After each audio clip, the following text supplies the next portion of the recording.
আজকে আমি তোমাদের পাটিসাপটা বানিয়ে দেখাবো। তার জন্য আমি যেই সব জিনিসগুলো নিয়েছি সেগুলো হচ্ছে, এইটা হচ্ছে গিয়ে চাল বেটে আমি এখানে রেখেছি। আর এই বাটি মেপে আমি চাল ভিজিয়েছিলাম, এই বাটির 2 বাটি চাল ভিজিয়েছি, তাই সেইটাই ভিজিয়ে আমি মিক্সিতে বেটে নিয়েছি। আর এই কটা হচ্ছে গিয়ে সুজি, আর নিয়েছি খেজুর পাটালি। আর ঘিটা যে আমি ভাজবো তার জন্য ঘি নিয়েছি, ঘি দিয়ে ভাজবো। আর পাটিসাপটার ভেতরে আমি পুর দেব, তার জন্য ক্ষীর বানাবো। এইটা হচ্ছে গিয়ে 2টো গুঁড়ো দুধের প্যাকেট, আর এইখানে হচ্ছে গিয়ে 1 প্যাকেট আমুল দুধ। এই দুধ দিয়ে পাটিসাপটার পুর দেওয়ার জন্য আমি ক্ষীর বানাবো। তাহলে চলো তোমাদের আমি পুরোটা করে দেখাচ্ছি পাটিসাপটা কিভাবে আমি বানাই। যে আমি সমস্ত উপকরণ গুলিয়ে নিয়েছি, চালের গুঁড়ো, ময়দা, সুজি, আর হচ্ছে গিয়ে অল্প গুড় দিয়েছি। বেশি মিষ্টি হলে পাটিসাপটা ফিরতে চায় না, তাই অল্প গুড় দিয়ে আর সামান্য নুন দিয়ে আর ঘরের নর্মাল জল দিয়েই আমি এটা গুলিয়েছি। কোনো দুধও দেওয়া হয়নি আর গরম জলও দেওয়া হয়নি, ঘরের জল দিয়েই আমি গুলিয়ে রেখেছি। আর এইটা হচ্ছে এই যে ঘি গরম করে পাতলা করে নিয়েছি, আর একটুখানি চাল বাটা রেখে দিয়েছি, আর 4টে এলাচ থেতো করে নিয়েছি। এই যে এখন ক্ষীরটা বানাবো। চালের গুঁড়োটা দিলে একটু ক্ষীরটা বেশি হবে। আর তোমরা চাইলে সম্পূর্ণ দুধেও করতে পারো, যেহেতু আমার দুধের পরিমাণটা মনে হচ্ছে কম হবে, তাই অল্প একটু চালের গুঁড়ো রেখে দিয়েছি। আমি ক্ষীরের মধ্যে ওইটা মিশিয়ে দেবো, তাহলে একটু বেশি হবে। এইটা যখন একটু ফুটে ঘন হয়ে আসবে, তখন আমি এই যে গুঁড়ো দুধ দিয়ে তারপরে আবার জাল দেব।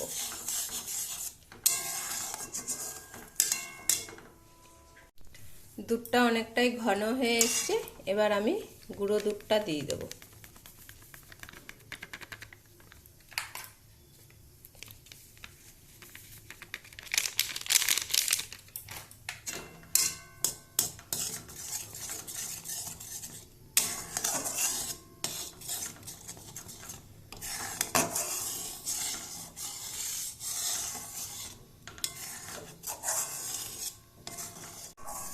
দুধটা ঘন হয়ে এসছে, গুঁড়ো দুধও দেওয়া হয়ে গেছে।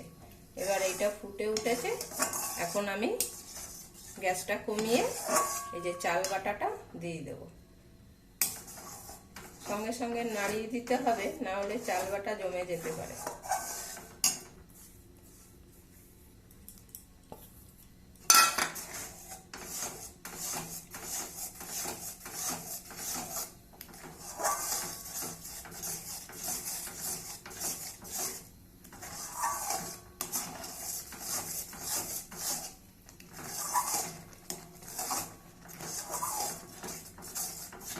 এবার এর মধ্যে আমি ওই এলাচগুলো দিয়ে দেবো।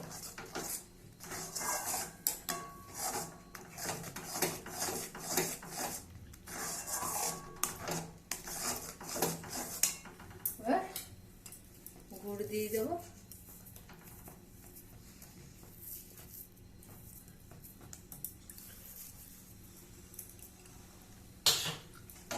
গুড় দিলে আবার একটু পাতলা হয়ে যাবে গলে গিয়ে।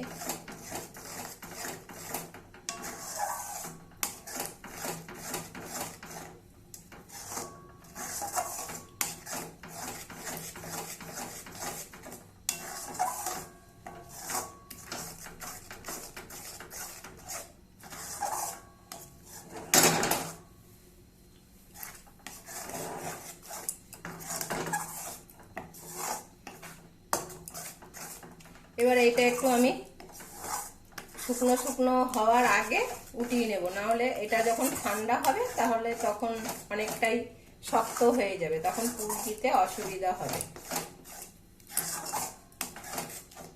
এবার এইটাকে আমি আর একটু নাড়িয়ে নামিয়ে ফেলবো। এই যে ক্ষীরটা আমি নামিয়ে নিয়েছি, হয়ে গেছে। এবার আমি চাটু বসিয়ে দিয়েছি। এটাই ব্রাশে করে ঘি লাগিয়ে লাগিয়ে আমি এক একটা করে পাটিসাপটা ভাজবো। এবার ব্রাশে করে ঘি দিয়ে আমি চাটুটা শুধু আর কি বুলিয়ে নেব। এবার 1 হাতা করে দেব, দিয়ে এক একটা করে পাটিসাপটা আমি ভাজবো।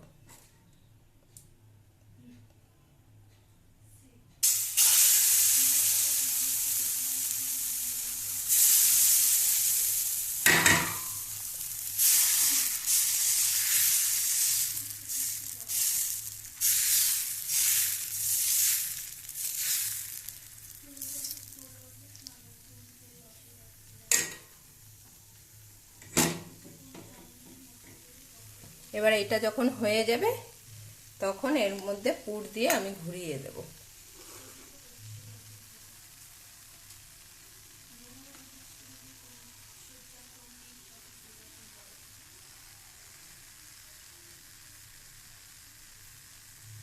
এক সাইড করে পুরটা আমি দেব, তাহলে ঘুরিয়ে দিলে সমস্ত দিকটাই হয়ে যাবে। এক হাত দিয়ে দিয়ে হচ্ছিল না, তাই আবার ওকে ডেকে নিয়ে আসলাম। এক হাত দিয়ে পাটিসাপটা করানো যায় না, এক হাত ধরতে হচ্ছে আমার চাটুটা, তাই বললাম একটু তুই এসে করে দিয়ে যা ভিডিওটা। এই যে এতগুলো আমি ভেজে নিয়েছি, আর একটা একটা করে সব ভাজবো।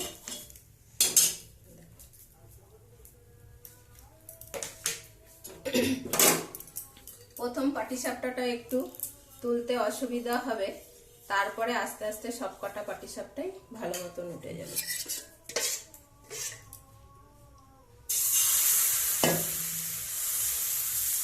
এই হাতা দিয়ে ঘোরানোর সময় হালকা করে ঘোরাতে হবে, নাহলে হাতার সঙ্গে উঠে আসবে।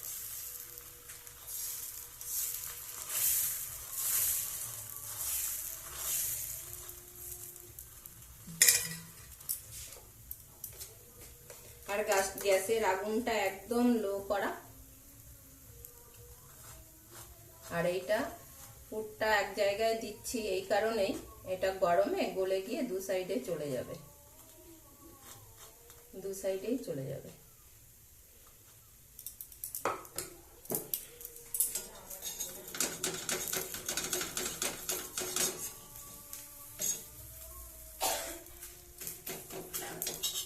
সব কটা পাটিসাপটাই সুন্দরভাবে উঠে যাবে।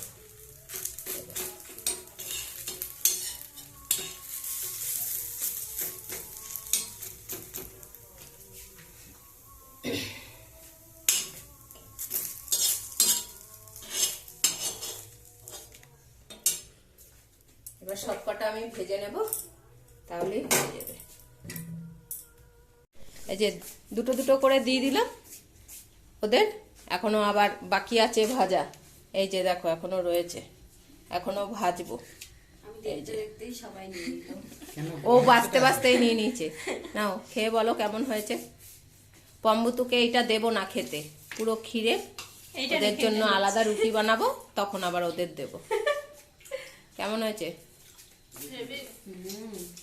তোমরাও বাড়িতে বানিয়ে খাবে, একদম সহজভাবে তোমাদের দেখিয়ে দিলাম।